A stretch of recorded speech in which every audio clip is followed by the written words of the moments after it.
नमस्कार बच्चों, एकेडमिक ज्ञान सेतु से मैं राजेंद्र कुमार प्रजापति आप सभी का हार्दिक अभिनंदन करता हूं।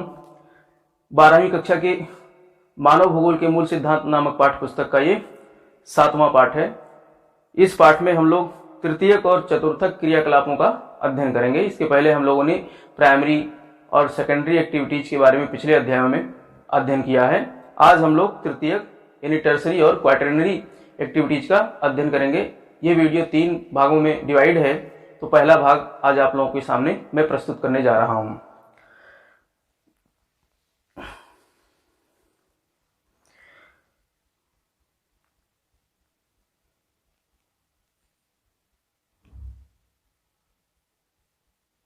जब आप बीमार पड़ते हैं, आप किसी डॉक्टर को बुलाते हैं अथवा आप पारिवारिक डॉक्टर के पास जाते हैं। कहने का मतलब ये कि इसमें मतलब जब आप बीमार पड़ते हैं डॉक्टर के पास जाते हैं तो डॉक्टर आपको एक सेवा देता है। इसी प्रकार से आप विद्यालय में आपको अध्यापक पढ़ाते हैं और विवाद होने पर किसी कानूनी मसले पर आप वकील के पास जाते हैं। और इसी प्रकार से अन्य व्यवसाय अगर आप करते हैं, चलाते हैं किसी व्यवसायी, अनेक व्यवसायी होते हैं इस प्रकार के, जो मतलब डॉक्टर हैं, शिक्षक हैं, वकील हैं, ये सभी व्यवसायी हैं। तो इनके लिए आप जब कोई सेवा लेते हैं इनसे, तो उन्हें आप फीस का भुगतान करते हैं। अतः सभी प्रकार की सेवाएं विशिष्ट कलाएं होती हैं जो भुगतान के बदले प्राप्त होती हैं। तो ये सब सेवाएं जो क्या होती हैं, एक विशिष्ट जो है कलाएं होती हैं व्यक्तियों की, जो मतलब एक तरीके से ट्रेंड व्यक्ति होते हैं। तो अपनी सेवा प्रदान करने के बदले वो उसके बदले क्या लेते हैं, फीस लेते हैं। यहाँ पर आप स्वास्थ्य देख सकते हैं, शिक्षा, विधि, प्रशासन और मनोरंजन इत्यादि को व्यवसायिक कुशलता की आवश्यकता है। इन सारी चीजों को व्यवसायिक कुशलता की आवश्यकता है। इन सेवाओं को अन्य सैद्धांतिक ज्ञान और क्रियात्मक प्रशिक्षण की आवश्यकता होती है और अभ्यास उन्हें पूर्ण व्यवसायिक बनाता है। अभ्यास इनको व्यवसायिक बनाता है। तृतीय क्रियाकलाप सेवा सेक्टर से संबंधित है। हमने देखा कि प्राइमरी क्रियाकलाप क्या था, कृषि से संबंधित था मोस्टली, और सेकेंडरी जो है विनिर्माण उद्योग धंधों से संबंधित था, और तीसरा क्रियाकलाप किससे संबंधित है, सेवाओं से, सर्विसेज से संबंधित है। जनशक्ति सेवा सेक्टर का एक महत्वपूर्ण कारक है। जनशक्ति यानी लोगों की जनशक्ति का सेवा करना, लोगों की सेवा करना से इस सेक्टर का एक महत्वपूर्ण कारक है, क्योंकि अधिकांश तृतीय क्रियाकलापों का निष्पादन कुशल श्रमिक व्यावसायिक दृष्टि से प्रशिक्षित विशेषज्ञ और परामर्शदाताओं द्वारा होता है, जो कुशल व्यक्तियों द्वारा इसका संचालन किया जाता है। ठीक है। और आर्थिक विकास की आरंभिक अवस्थाओं में लोगों का एक बड़ा अनुपात प्राथमिक सेक्टर में कार्य करता था। शुरुआत में जो है प्राथमिक सेक्टर में ज्यादातर लोग जुड़े हुए थे कार्य करने में। एक विकसित अर्थव्यवस्था में बहुसंख्यक श्रमिक जो है तृतीय क्रियाकलापों में रोजगार पाते हैं।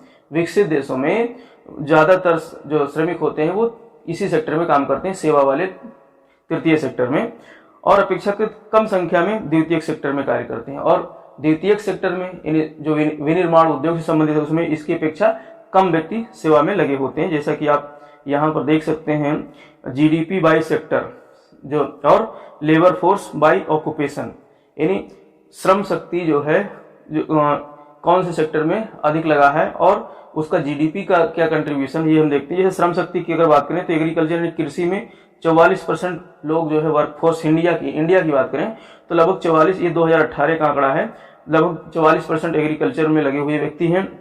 और इंडस्ट्री में जो है उद्योग धंधों में सेकेंडरी सेक्टर में 25%, और जो हम तृतीय सेक्टर की बात करते हैं टर्सरी सेक्टर, जिसमें सर्विसेज में 31% सेवाओं में व्यक्ति लगे हुए हैं। अगर इसका जीडीपी में कंट्रीब्यूशन की बात करें, जीडीपी मतलब जो आपके देश की अर्थव्यवस्था का जो जीडीपी है, जिसको जो है अर्थशास्त्र में आप पढ़ेंगे, तो उसमें जो है जीडीपी में एग्रीकल्चर में ये 15.5 लगभग 4% योगदान करता है, यानी 15.5% लगभग कृषि का योगदान करता है। लेकिन आप यहाँ देखिए जो श्रमिकों की संख्या लगभग 44% लगी है, लेकिन जीडीपी में इसका योगदान अपेक्षाकृत कम है। और इंडस्ट्री में 23% जीडीपी को योगदान करता है द्वितीय सेक्टर। ठीक है। और व्यक्ति कितने लगे हैं, लगभग 25%, तो इसका कुछ ना कुछ सही है। लेकिन यहाँ पर आप देखिए सर्विस सेक्टर तृतीय सेक्टर में जिसमें सेवाएं आती हैं, इसमें जो है 31% तो लोगों को रोजगार मिला हुआ है, लेकिन इनका जो जीडीपी के योगदान में लगभग 61.5%, लगभग 61.5% सेवाओं में ये योगदान करते हैं जीडीपी पे। तो इस तरीके से आप देख सकते हैं कि सर्विस सेक्टर कितनी तेजी से उभरता हुआ एक क्षेत्र है भारत में जिसमें एम्प्लॉय भी बढ़ रहे हैं और उनका कंट्रीब्यूशन जीडीपी में ज्यादा है। तृतीयक क्रियाकलापों में उत्पादन और विनिमय दोनों सम्मिलित होते हैं। देखिए यहाँ पर उत्पादन और विनिमय, विनिमय मतलब सामानों का इधर उधर ले जाना, उनको परिवहन करना, उनको संचालित करना, तो ये विनिमय होता है। और उत्पादन तो आप पढ़ ही चुके हो, लेकिन यहाँ पर उस तरीके का उत्पादन नहीं है जैसे उद्योगों में आपने देखा था सामान बनाया जाता है, तो यहाँ पर ऐसा उत्पादन नहीं है। अब देखते हैं क्या है। यहाँ पर उत्पादन में सेवाओं की उपलब्धता शामिल होती है जिनका उपभोग किया जाता है। यहाँ पर सेवाओं की उपलब्धता शामिल होती है उत्पादन में जिनका उपभोग किया जाता है। जैसे कि एक जो है वकील अपनी सेवाएं उत्पादित करता है, फीस के बदले अपनी सेवाएं उत्पादित करता है, अपने क्लाइंट को जो है कोर्ट कचहरी से उसमें जो है विजयी कराने की कोशिश करता है, कोर्ट कचहरी मुकदमों को जो है उसको जितवाने की कोशिश करता है। तो इस तरीके से वो सेवाओं को उत्पादित करता है जिसका जो है कंज्यूमर जो क्लाइंट है वो क्या करता है, उपभोग करता है। उत्पादन को परोक्ष रूप से पारिश्रमिक और वेतन के रूप में मापा जाता है। इसको जो है परोक्ष रूप यानी अप्रत्यक्ष रूप से पारिश्रमिक और वेतन के रूप में मापा जाता है।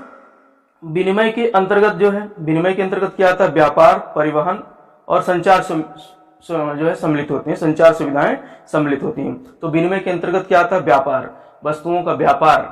अब वस्तु तो बन गए उद्योगों में, अब उद्योगों में बनने के बाद वस्तुएं पहुंचती हैं मार्केट। अब मार्केट में उनका क्या होता है, व्यापार, क्रय विक्रय होता है। तो ये एक सेवा है, क्रय विक्रय व्यापार क्या है, एक प्रकार की सर्विसेज है। और इसके साथ साथ परिवहन, भाई वस्तुएं कैसे पहुंचेंगी। अब इसका हम एक थर्ड वीडियो में समराइज जब करेंगे तो चित्र के माध्यम से समझाएंगे कि किस तरीके से जो है सामान जो है कहां से कहां कैसे पहुंचता है। तो इस तरीके से व्यापार करने के लिए पहुंच गया मार्केट में, और पहुंचा कैसे, वो परिवहन के माध्यम से। भाई एग्रीकल्चर से जो है इंडस्ट्री में पहुंचा, यानी कच्चा माल से उद्योग धंधों में पहुंचा, उद्योग धंधों से फिर वो जो है मार्केट पहुंच गया। तो परिवहन भी जो है इस तृतीय क्रियाकलापों में आता है, किसमें, विनिमय के अंतर्गत। और संचार सुविधाएं, संचार सुविधाएं जो है आपका जो है जितने भी प्रकार के कम्युनिकेशंस होते हैं, चाहे मोबाइल के माध्यम से हो, टीवी हो, समाचार हो, ये सब क्या संचार सुविधाएं हैं। तो ये सब किसमें आती है, विनिमय के अंतर्गत, जिनका उपयोग पूरी दूरी को निष्प्रभाव करने के लिए किया जाता है। दूरी को खत्म करने के लिए इनका उपयोग किया जाता है। भाई परिवहन के माध्यम से जो है वस्तुओं को एक स्थान से दूसरे स्थान पहुंचाया इसीलिए जाता है कि जो है दूरी होती है। और संचार का भी उपयोग इसीलिए किया जाता है एक दूसरे से कम्युनिकेट करने के लिए। भाई किसी को बोलना है कि भैया मेरे को ये सामान चाहिए, ऑर्डर करना है, तो या तो फिर वो फोन से करेगा या फिर जो है किसी प्रकार का मैसेज करके करेगा। तो इस तरीके से दूरी को निष्प्रभाव करने के लिए इसका प्रयोग किया जाता है। इसलिए तृतीय क्रियाकलापों में मूर्त वस्तुओं के उत्पादन के बजाय सेवाओं और व्यावसायिक उत्पादन होता है। तो इस प्रकार से हम देख सकते हैं कि तृतीय क्रियाकलापों में मूर्त वस्तुओं, जो हमें वस्तुएं दिखाई देती हैं, जैसे ये पेन है, ये कलम है, इस कलम का उत्पादन जो है उद्योग में हुआ, तो ये द्वितीय क्रियाकलाप के अंतर्गत हुआ क्योंकि ये दिख रहा है। लेकिन अब इस कलम के माध्यम से मैं सर्विस दे रहा हूँ, सेवा दे रहा हूँ, तो ये दिखाई नहीं दे रहा है, बल्कि अमूर्त सेवाओं का उत्पादन हो रहा है। अब इस सेवा से आप लाभान्वित होंगे, आपको जो है ज्ञान मिलेगा, तो उसके बदले हमको कुछ न कुछ फीस मिलेगी। फीस किस रूप में, आप यूट्यूब देखेंगे तो हमारा यूट्यूब चैनल चलेगा, हमारा नेटवर्क बढ़ेगा, तो हमको कुछ पारिश्रमिक मिलेगा। तो इस तरीके से ये जो है व्यवसायिक उत्पादन होता है। वे भौतिक कच्चे माल के प्रक्रमण में प्रत्यक्ष रूप से सम्मिलित नहीं होते हैं, प्रत्यक्ष रूप से भौतिक पदार्थों के उत्पादन में शामिल नहीं होते हैं। इसमें जैसे एक नलसाज है, नलसाज किसी वस्तु का तो उत्पादन नहीं करता है ना। नलसाज मतलब आपके घर में जो प्लम्बर आता है तो वो क्या करता है, मतलब सप्लाई की फिटिंग करता है पानी की, तो वो अपनी सेवा देता है। बिजली मिस्त्री आपके घर में जो है कनेक्शन करता है, लेकिन वो प्रत्यक्ष रूप से किसी भी प्रकार की वस्तुओं का निर्माण नहीं करता, अपनी सेवाओं के माध्यम से पारिश्रमिक लेकर के फिर आपके घर में कुछ न कुछ सुविधाएं देता है। तकनीशियन होता है, धोबी, नाई, दुकानदार, चालक, कोषपाल। भाई दुकानदार क्या है, दुकान के पास आप जाते हैं, दुकानदार के पास सामान लेके आते हैं, और तो वो अपनी सेवा देता है, अपनी व्यवसायिक सेवा देता है। कोषपाल है, अध्यापक है, डॉक्टर, वकील और प्रकाशक, प्रकाशक जो प्रकाशित करते हैं किसी पेपर वगैरह, बुक वगैरह, इन सबका ये सामान्य उदाहरण है किसमें, तृतीय क्रियाकलापों में जो है अपनी सेवाएं देने के लिए। और द्वितीय और तृतीय क्रियाकलापों में मुख्य अंतर यह है कि सेवाओं द्वारा उपलब्ध विशेषज्ञता उत्पादन तकनीकों, मशीनरी और फैक्ट्री प्रक्रियाओं की अपेक्षा कर्मियों की विशिष्टीकृत कुशलताओं, अनुभव और ज्ञान पर अत्यधिक निर्भर करता है। अब इनके देखिए द्वितीय क्रियाकलापों में और तृतीय क्रियाकलापों में मुख्य अंतर क्या है कि जो द्वितीय क्रियाकलाप में तो एक अकुशल श्रमिक भी लग जाता था, जैसे उसको थोड़ा सा बता दिया कि भैया ये ऐसे ऐसे काम करना है तो वो कर लेता है। जैसे बिल्डिंग निर्माण है, किसी को मसाला बनाना है जो है उसके लिए बेलदार के लिए, तो उसमें ज्यादा कुशलता की आवश्यकता नहीं है। लेकिन यहाँ पर सेवाओं के उत्पादन में भाई एक दुकानदार अगर थोड़ा बहुत गुणा गणित नहीं जानता होगा तो फिर वो घाटा खा बैठेगा, इसलिए यहाँ पर थोड़ा बहुत विशेषज्ञता की अनुभव की आवश्यकता होती है। तो ये विशिष्टीकृत कुशलताओं के और अनुभव ज्ञान पर ये अधिक निर्भर करता है। कौन सा? तृतीयक सेक्टर। द्वितीयक सेक्टर में इतने ज्यादा वहां अकुशल श्रमिक भी काम करते हैं, लेकिन यहाँ पर विशेषज्ञता और ज्ञान की आवश्यकता होती है।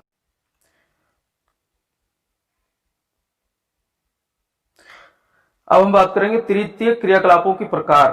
तृतीय क्रियाकलापों के प्रकार कौन कौन से, कितने प्रकार के तृतीय क्रियाकलाप में।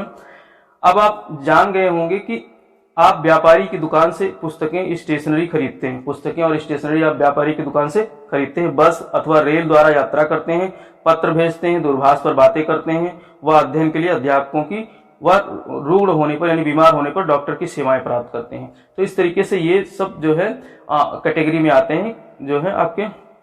तो इस प्रकार व्यापार, परिवहन, संचार और सेवाएं कुछ तृतीय क्रियाकलाप हैं।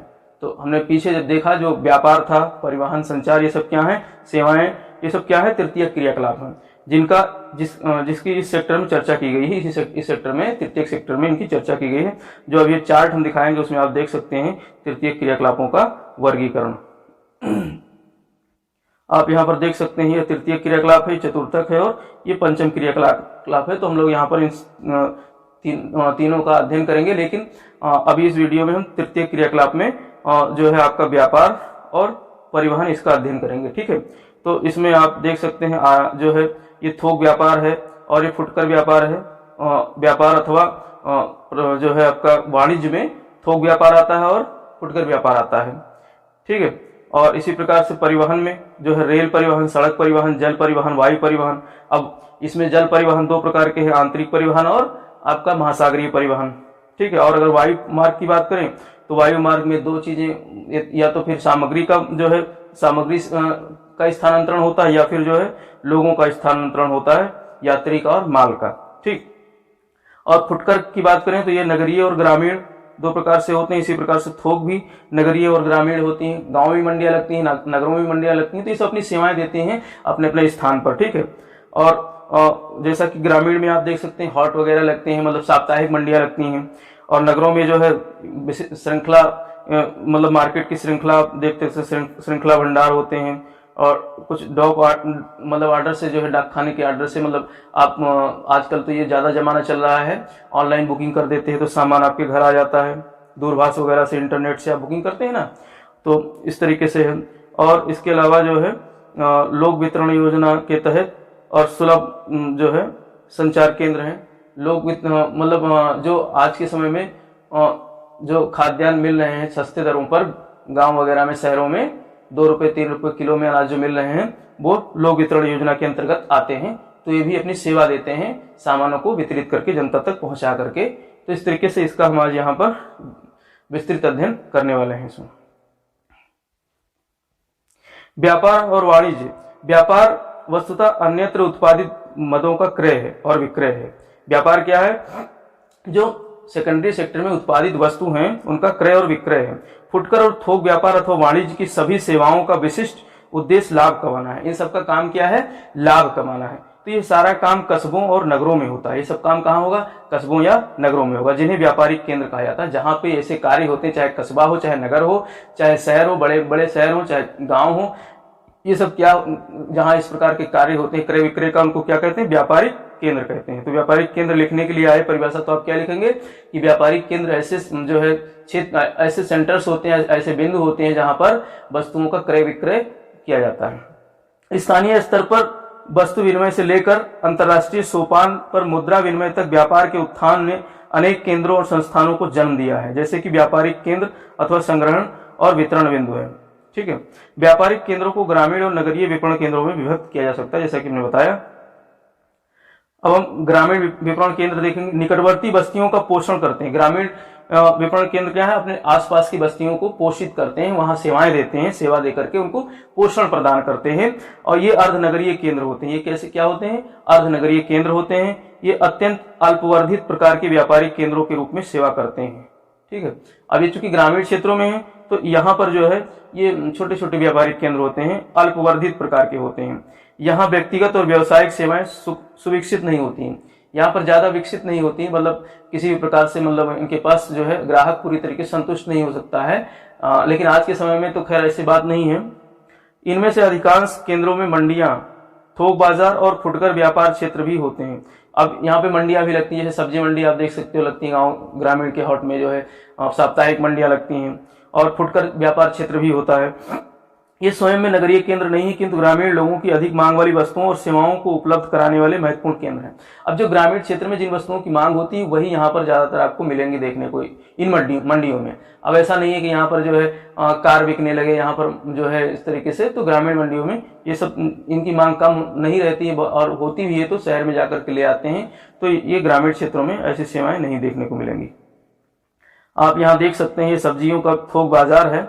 यहाँ पर देखिए ये ग्रामीण क्षेत्र का एक चित्र है, इसमें सब्जियों का थोक बाजार लगा हुआ है, किस तरीके से लोग जो है क्रय विक्रय कर रहे हैं, सेवाओं का जो है यहाँ पे वितरण हो रहा है। ग्रामीण क्षेत्रों में आवधिक बाजार मतलब जो एक अवधि विशेष पर लगती है, जैसे जिसको साप्ताहिक मंडी भी कह सकते हो या फिर पाक्षिक मंडी भी कह सकते हो।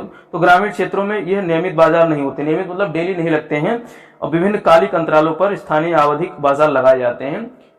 स्थानीय स्तर पर जो एक काल विशेष क्रम में इसको लगाए जाते हैं। ये साप्ताहिक होते हैं, पाक्षिक बाजार होते हैं, 15 दिन में लगेंगे या सप्ताह भर में लगेंगे, और हैं जहां परिग्रामीण क्षेत्र से लोग आकर समय समय पर अपनी आवश्यक जरूरतों को पूरा करते हैं। यानी ग्रामीण क्षेत्र के लोग आकर के, ग्रामीण की परिधि में रहने वाले लोग आकर के इस परिधि वाले क्षेत्र में आकर के अपना जो है अपनी आवश्यकताओं की सामान को ले जाते हैं। बाजार निश्चित तिथि दिन पर लगाए जाते हैं, मतलब एक निश्चित दिन पर लगते हैं जिससे लोगों को पता रहे कि आज यहाँ पे मंडी लगेगी। एक स्थान से दूसरे स्थान पर लगते रहते हैं। दुकानदार इस प्रकार सभी दिन व्यस्त रहते हैं और एक विस्तृत क्षेत्र को सेवा प्रदान करते हैं। भाई ये मंडियां चूंकि एक दिन आज जो है फलाने जगह लग गया, फिर मंगलवार को दूसरी जगह लग गया, बुधवार को तीसरी जगह लग गया, तो यहाँ पर जो व्यवसायी होते हैं वो डेली बिजी रहते हैं, अपने सामान के साथ में वो अपने मार्केट को बदलते रहते हैं। नगरीय बाजार केंद्रों में और अधिक विशिष्टीकृत नगरीय सेवाएं मिलती हैं। हम नगरीय बाजार केंद्र की बात करें तो यहाँ पर विशिष्टीकृत नगरीय सेवाएं मिलती हैं। इनमें न केवल साधारण वस्तुएं और सेवाएं बल्कि लोगों द्वारा वांछित अनेक विशिष्ट वस्तुएं व सेवाएं भी उपलब्ध होती हैं। यहाँ पर जो है विशिष्ट वस्तुओं का भी जो है क्रय विक्रय होता है। लोगों की मांग के साथ साथ में और भी चीजें, फैशनेबल चीजें मिलती हैं जिनको देख करके लोग लालायित होकर खरीदते हैं। नगरीय केंद्र इसलिए विनिर्मित पदार्थों के साथ साथ विशिष्टीकृत बाजार भी प्रस्तुत करते हैं। ये मतलब विशिष्टीकृत बाजार भी प्रस्तुत करते हैं, जैसे श्रम बाजार। अब श्रमिक भी यहाँ पर मिल जाते हैं इस बाजार में। जैसे आप किसी चौराहे चले जाइए, जो लेबर चौराहा, ये सब शहरों में ही मिलता है ना देखने को, परिवर्तन चौक, वो श्रम चौक। तो इस तरीके से यहाँ पे क्या होता है, यहाँ पर लेबर भी अपनी सेवाएं देने के लिए जो है मिल जाते हैं मंडियों में जाकर के, और व्यक्ति अपने इच्छुक लेबर को लेकर चला आता है। आवासन, अर्धनिर्मित एवं निर्मित उत्पादों का बाजार, ये सब क्या है, ये सब अपनी सेवाएं देने के लिए विशिष्ट बाजार हैं। इनमें शैक्षिक संस्थाओं और व्यवसायिकों की सेवाएं जैसे अध्यापक, वकील, परामर्शदाता, चिकित्सक, दांतों का डॉक्टर और पशु चिकित्सक आदि उपलब्ध होते हैं। तो बाजार में इस प्रकार के वकील बाजार में शहरों में मिल जाएंगे, बाजारी केंद्रों में मिलेंगे। अध्यापक जो है, हालांकि ग्रामीण क्षेत्रों में भी विद्यालय अपनी सेवाएं देते हैं, लेकिन ज्यादातर सेवाएं कहाँ उनकी मिलती हैं, शहरों में। भाई अच्छे स्कूलों में पढ़ाने के लिए गाँव के लोग अपने नगरीय केंद्रों में भेजते हैं, क्योंकि वहां पर विशिष्टीकृत सेवाएं मिल जाती हैं। परामर्शदाता, चिकित्सक, डॉक्टर ज्यादातर सब नगरीय केंद्रों में मिलते हैं। यहाँ पर ये चित्र देख सकते हैं, अमेरिका में डिब्बाबंद आहार बाजार। ये देखिए कितना विशिष्टीकृत बाजार है। इस तरीके से आप मॉल टाइप का, भारत में भी इसका प्रचलन शुरू हो गया है। फुटकर व्यापार, ये एक व्यापारिक क्रियाकलाप है जो उपभोक्ताओं को वस्तुओं की प्रत्यक्ष विक्रय से संबंधित है। फुटकर व्यापार का मतलब होता है यहाँ पर सीधे वस्तुओं को जो है उपभोक्ताओं तक पहुंचाया जाता है, तो इसे फुटकर व्यापार कहते हैं। ठीक है, इसमें जो है दुकानदार बैठा रहता है और एक ग्राहक आता है, उसको खरीद करके ले जाता है, तो ये फुटकर विक्रेता होते हैं। अधिकांश फुटकर व्यापार केवल विक्रय से नियत प्रतिष्ठानों और भंडारों में संपन्न होता है। ठीक है, किसी प्रतिष्ठान से या किसी दुकान से ये संपन्न होता है। फेरी, रेहड़ी, ट्रक, द्वार से द्वार, डाक आदेश, दूरभाष, स्वचालित बिक्री मशीनें तथा इंटरनेट फुटकर बिक्री के भंडार रहित उदाहरण है। अब देखिए, आप जब ऑनलाइन किसी चीज को बुकिंग करते हैं तो आप किसी भंडार से लेने नहीं जाते हैं, बल्कि ये भंडार रहित जो है सेवाएं हैं, आपके घर में डाक पार्सल से सामान आ जाता है। ठीक है, तो ये स्वचालित जो है प्रक्रिया है, इसके लिए आपको कोई इफर्ट नहीं करना पड़ता है, दुकान पर नहीं जाना पड़ता है। भंडारों पर सामग्री, फुटकर व्यापार में बृहत स्तर पर सबसे पहले नवाचार लाने वाले उपभोक्ता सहकारी समुदाय थे। यहाँ पर बॉक्स में कुछ चीजें दी हुई हैं अतिरिक्त जो है। उपभोक्ता सहकारी समुदाय क्या थे? ये फुटकर व्यापार में बृहत स्तर पर नवाचार लाने वाले लोग थे। और विभागीय भंडार, वस्तुओं की खरीद और भंडारों के विभिन्न अनुभागों में बिक्री के सर्वेक्षण के लिए विभागीय प्रमुखों को उत्तरदायित्व और प्राधिकार सौंप देते हैं। और श्रृंखला भंडार क्या है? अत्यधिक मितव्ययिता से व्यापारिक माल खरीद पाते हैं, यहां तक कि अपने विनिर्देश पर सीधे वस्तुओं का विनिर्माण करा लेते हैं। वे अनेक कार्यकारी कार्यों में अत्यधिक कुशल विशेषज्ञ नियुक्त कर लेते हैं। उनके पास एक भंडार के अनुभव के परिणामों को अनेक भंडारों में लागू करने की योग्यता होती है। तो इस श्रृंखला भंडार मतलब भंडारों की एक श्रृंखला होती है। एक बड़े भंडार की जो है जिसको वेयर हाउसेस कहते हैं, बड़े बड़े, फिर वहां से जो है छोटे छोटे वेयर हाउसेज में सामान भेज जाते हैं। तो कुशलता के साथ इसको दक्षता के साथ किया जाता है। और थोक व्यापार की अगर बात करें, थोक व्यापार का गठन अनेक बिचौलिए, सौदागरों और पूर्ति घरों द्वारा होता है, ना कि फुटकर भंडारों द्वारा होता है। थोक व्यापार जो होता है ये जो है सौदागरों के माध्यम से होता है। यहाँ पर जो है उपभोक्ता का नहीं दिखाई देते हैं, यहाँ पर बड़े बड़े सौदागर दिखाई देते हैं जो आपूर्ति करते हैं अपने भंडारों को भंडार ग्रहों से। ठीक है, श्रृंखला भंडारों सहित कुछ बड़े भंडार विनिर्माताओं से सीधे खरीद लेते हैं। जो मैन्युफैक्चरिंग फैक्ट्रीज हैं, जहाँ जो हमने द्वितीय क्रियाकलाप में पढ़ा था, तो वहां से ये जो है सीधे भंडार ग्रहों के लिए सामानों को खरीद लेते हैं। फिर भी बहुसंख्यक फुटकर भंडार बिचौलिए स्रोत से पूर्ति लेते हैं, लेकिन इसके अलावा भी बहुत सारे बिचौलिए जो है उसमें काम करते रहते हैं। थोक विक्रेता प्रायः फुटकर भंडारों को उधार देते हैं। थोक विक्रेता जो है, जो थोक माल बेचते हैं, वो प्रायः फुटकर भंडारों को उधार माल देते हैं कि भैया तुम्हारी जब बिक जाएगी, माल बिक जाएगा तो हमें उधारी चुका देना। इस तरीके से आपने देखा होगा कुछ कलम कॉपी लेकर के जो है एजेंट्स घूमते रहते हैं दुकानों पर, आपने देखा होगा। तो वो क्या करते हैं, मतलब उनके हिसाब को करते रहते हैं, जो उधारी लाते हैं उसका जो है वो पूर्ति करते हैं। यहाँ तक कि फुटकर विक्रेता अधिकतर थोक विक्रेता की पूंजी पर ही अपने कार्य का संचालन करते हैं। देखिए कितने मजे की बात है कि अगर आपके पास भी पूंजी नहीं है और आप जो है फुटकर विक्रेता बनना चाहते हैं, तो आप कम पूंजी लगाकर दुकान खोल लीजिए और सामान आपको उधार मिल जाएगा जो है कंपनियों से और उनसे जो है थोक विक्रेताओं से, और आप जो है बाद में उनको पैसे चुकाते रहिए। तो इस तरीके से हमारा जो है, इसके बाद हम लोग अब अगली कड़ी में आगे अध्ययन करेंगे। अब यहाँ पर जो है हम अपने इस फर्स्ट वीडियो को यहीं पर खत्म करते हैं। तो बच्चों, अगर आपने अभी तक हमारे इस चैनल को सब्सक्राइब नहीं किया है तो प्लीज इसे सब्सक्राइब कर लीजिए। देखिए हमारा ये जो है लोगो है हमारे चैनल का, और हमारा दूसरा चैनल जैसा कि हमने बताया एनसीईआरटी विद राजेंद्र सर, ये भी साथ साथ में चल रहा है। तो एकेडमिक ज्ञान सेतु को सब्सक्राइब कर लीजिए, और लाइक तो बनता ही है, अच्छा पसंद आ रहे हैं तो इसे लाइक कीजिए, और बेल आइकन को जरूर प्रेस कर लीजिए, जिससे कि नोटिफिकेशन आपको प्राप्त होता रहे समय समय पर। ठीक है, हमारे चैनल का नाम है एकेडमिक ज्ञान सेतु। साथ आप लोग देखते रहिए, मस्त रहिए। जय हिंद, जय भारत।